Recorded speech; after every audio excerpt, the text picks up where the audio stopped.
For centuries, humanity searched the stars for intelligent life. Then one night, the universe answered. A signal arrived from millions of light years away, carrying just 6 terrifying words. The shadows are coming.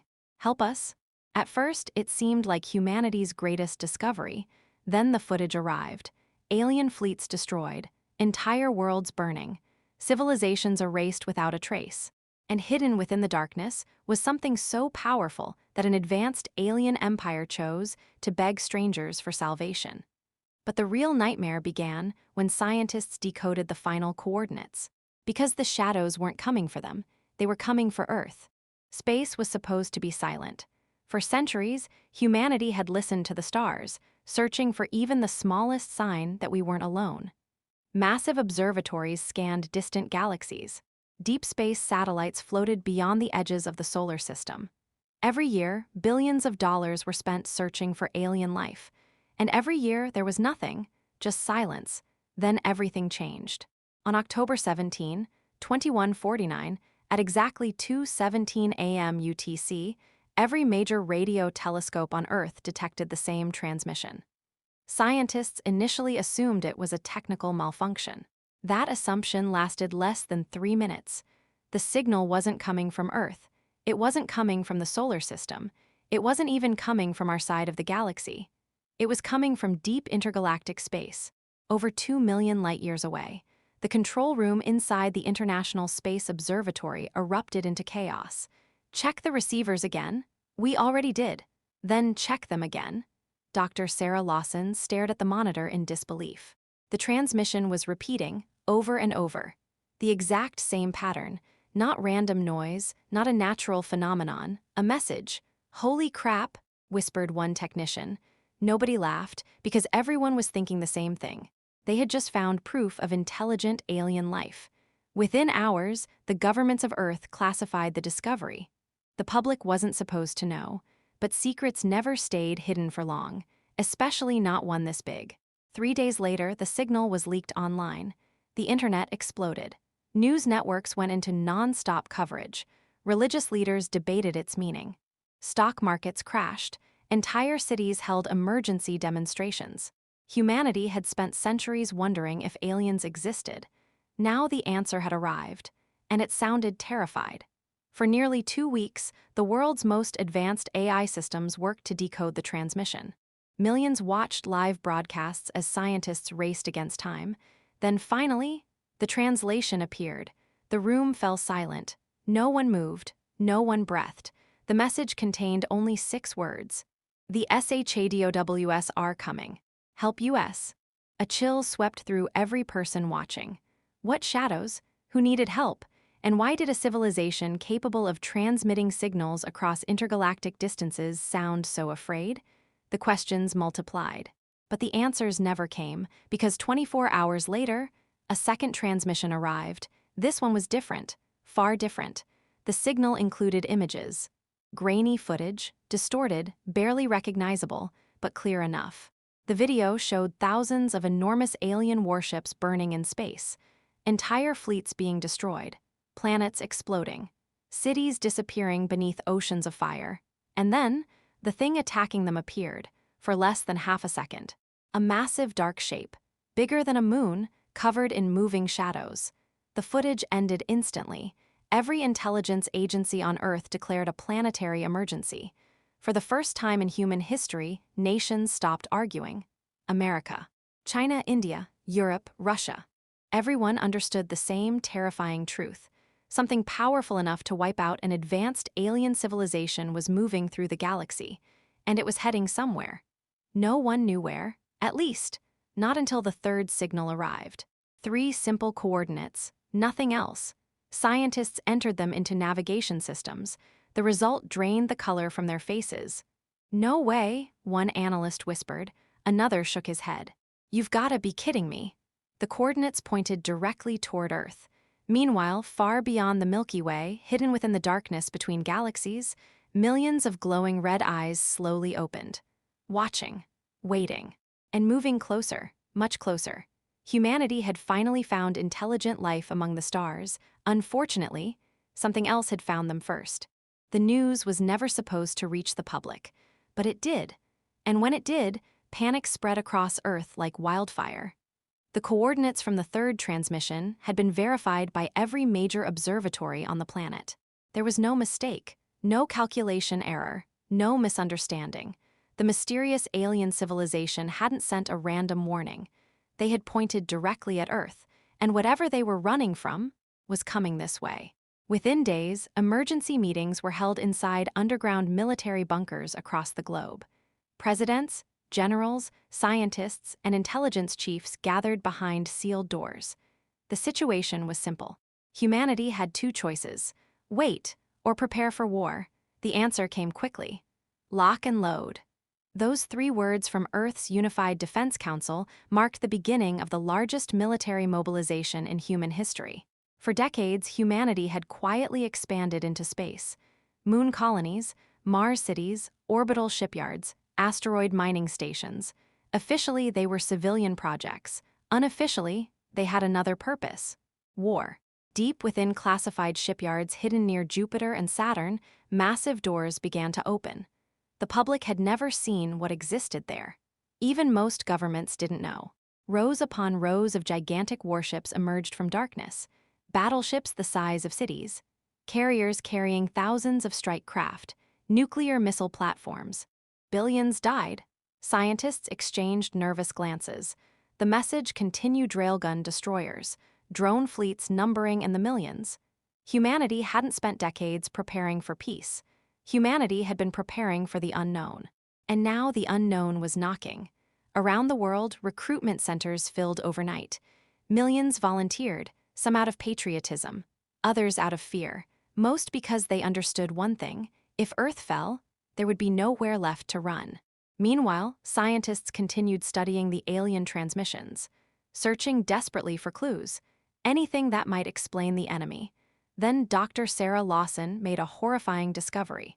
The destruction shown in the alien footage wasn't recent. It was ancient, at least 700 years old. The room went silent. "Wait," one analyst said. "If that battle happened 7 centuries ago?" Sarah nodded slowly, her face pale. "Then whatever destroyed them may already be here." A cold silence filled the room. Nobody wanted to say it, because everyone was thinking it. If the enemy had been traveling for centuries, humanity might already be too late. 3 nights later, Earth received another transmission. This one wasn't a distress call. It was a warning. The alien message translated almost instantly: "Do not fight them." The room froze. A second line appeared: "We tried." Then another: "Hide, run, survive." And then came the final sentence. The sentence that would haunt humanity forever: "They cannot be killed." The transmission ended. No further explanation, no details, nothing. For the first time since the crisis began, fear spread through the military leadership. Not because an enemy was coming, but because the victims themselves had given up hope. Yet humanity refused to surrender. Construction of the solar defense network accelerated. Orbital cannons were deployed around Earth. Mars became a military fortress. The entire solar system transformed into a battlefield. Months passed. Then one morning, an observatory near Neptune detected something impossible. At first, it appeared to be a sensor glitch, a dark spot in space, tiny, almost invisible, but it was growing. Fast. Scientists recalculated, then recalculated again. The results were identical every time. The object wasn't a ship, it wasn't a fleet. It wasn't even a planet. It was larger, far larger. As images sharpened, people around the world stared in disbelief. A colossal black structure drifted through the darkness, hundreds of times larger than Earth's moon, covered in moving shadows, exactly like the creature from the alien footage. And it wasn't alone. Behind it, thousands more emerged from the void, an endless armada of darkness. The first battle for Earth was about to begin, but humanity still didn't understand the most terrifying truth. The shadows weren't invading, they were hunting, and Earth had just become their next target. Neptune's orbit became the edge of hell. That was the first line broadcast across every military channel on Earth. Not poetry, not exaggeration, a report, a fact. The object had fully emerged from deep space within hours. What looked like a single colossal structure was now revealed as something far worse, an entire moving swarm of void-like megastructures, each one wrapped in shifting darkness that bent light itself. Radar failed. Optics failed.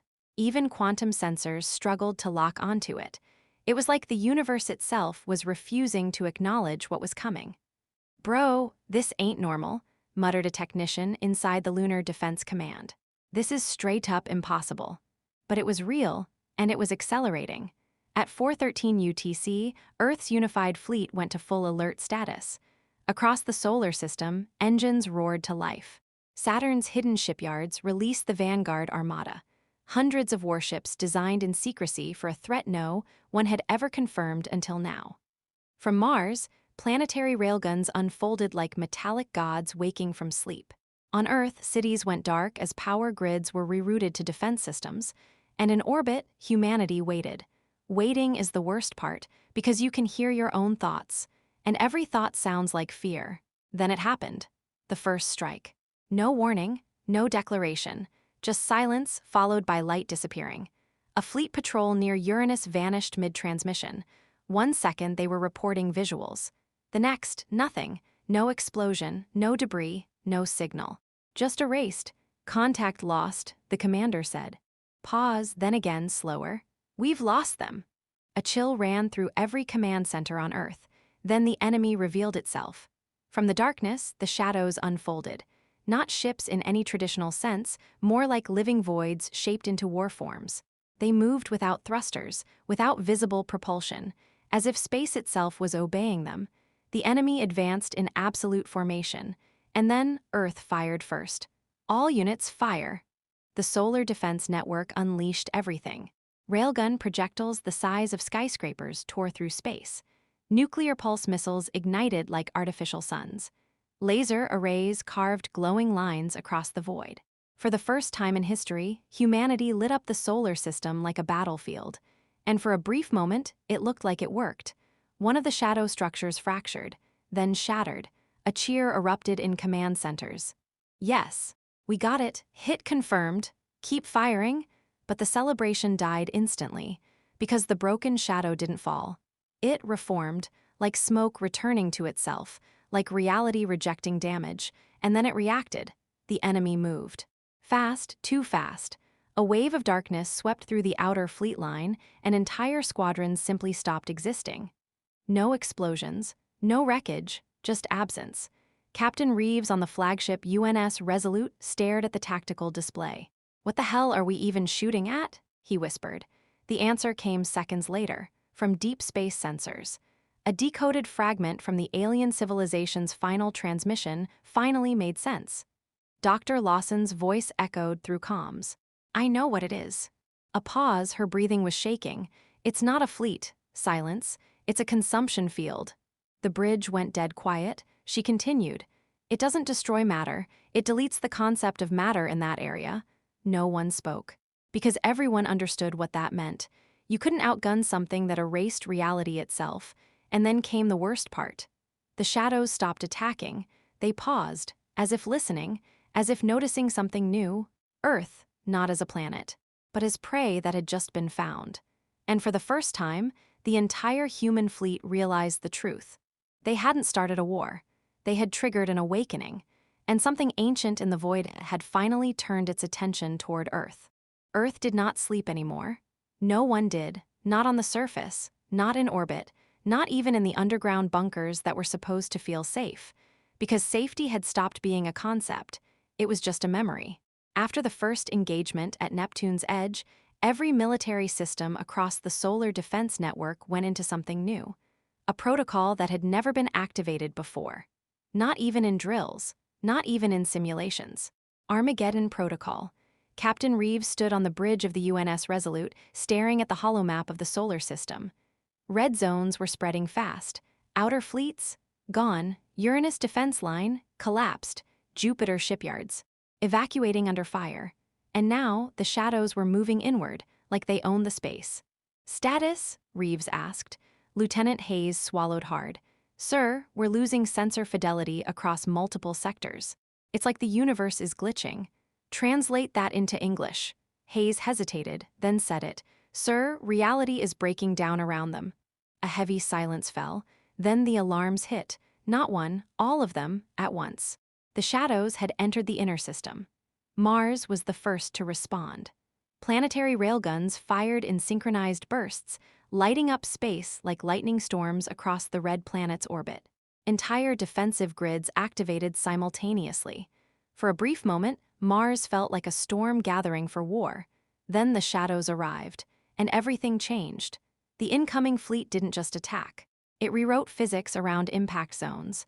Railgun projectiles slowed, then stopped, then disappeared mid-flight. Missiles detonated without explosion. Laser beams curved away as if space refused to be cut. "What is this?" someone screamed inside Mars Command.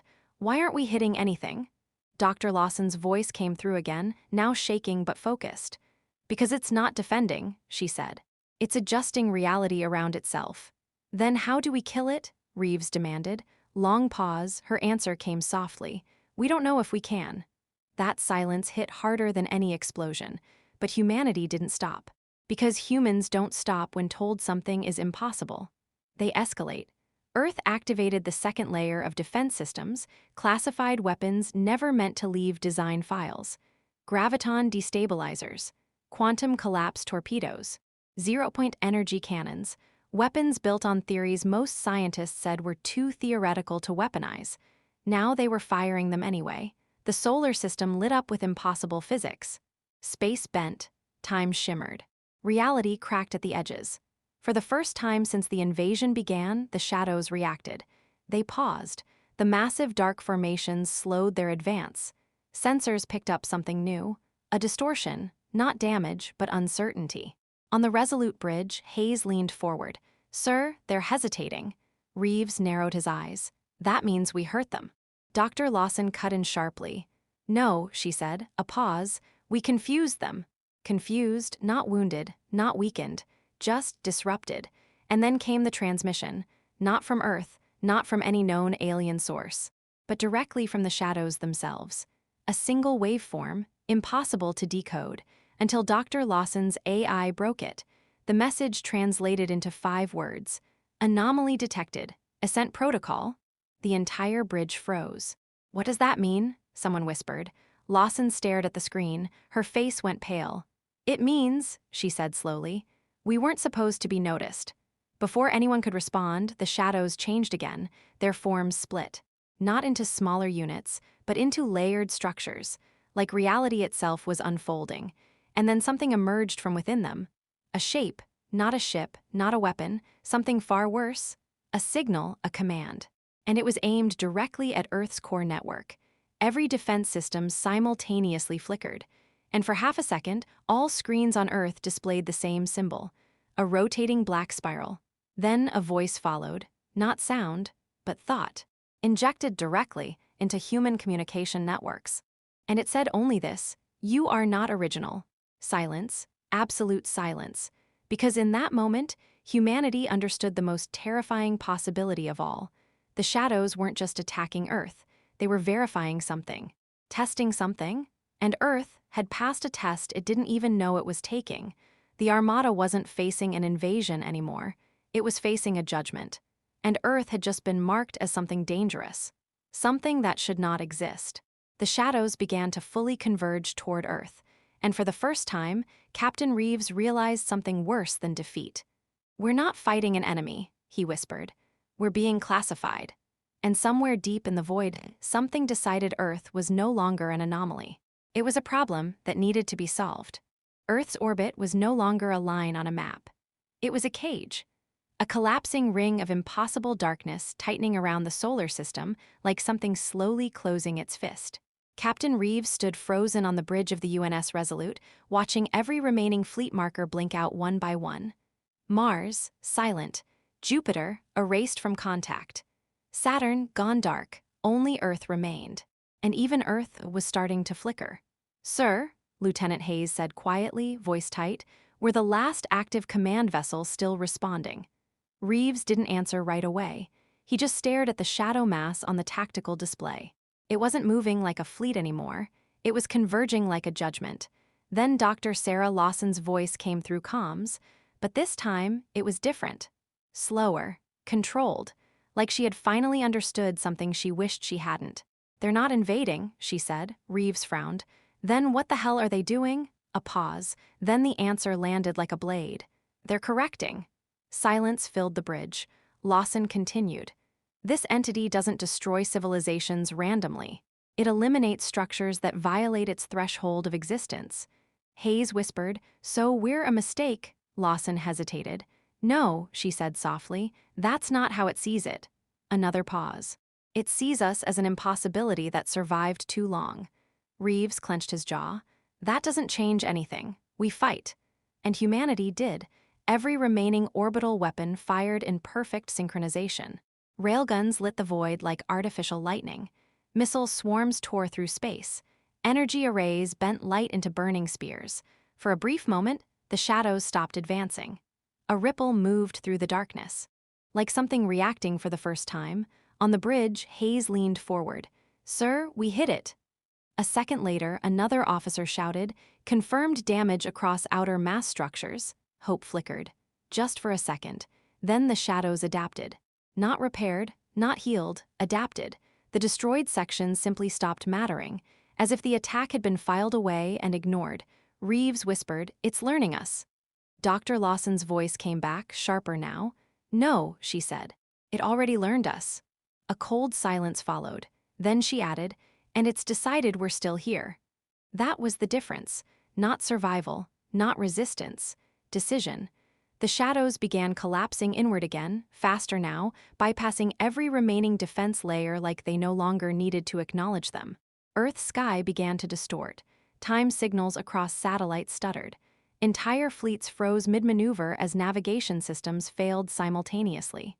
"Systems are locking up," Hayes shouted. "We're losing control of everything."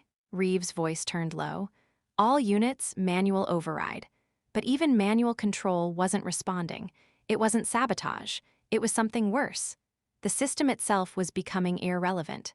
Then, deep inside classified channels that had never been used in real combat, a dormant signal activated. No one touched it.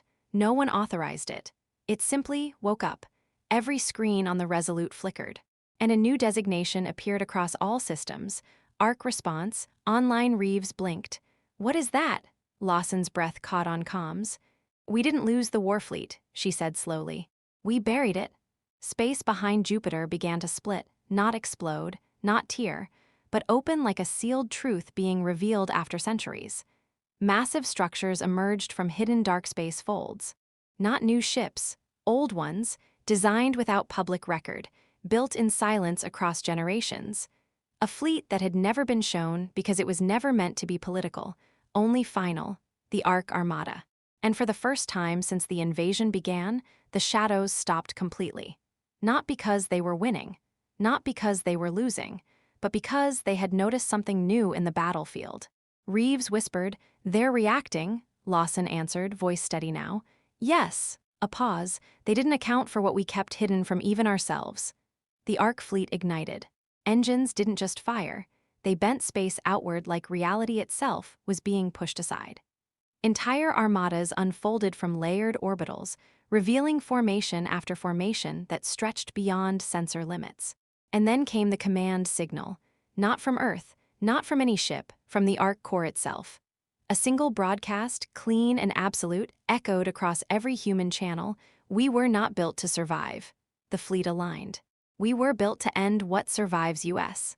The shadows surged for the first time in response, not toward Earth, toward the Armada, because now the equation had changed. Humanity was no longer being judged. It was being opposed. And as both forces moved toward the final collision point in deep space, Captain Reeves exhaled slowly. "All right," he said. "No more running, no more guessing." He looked at Earth one last time, then forward. "Let's show them why we shouldn't exist." And in the silence of space, the final war finally began.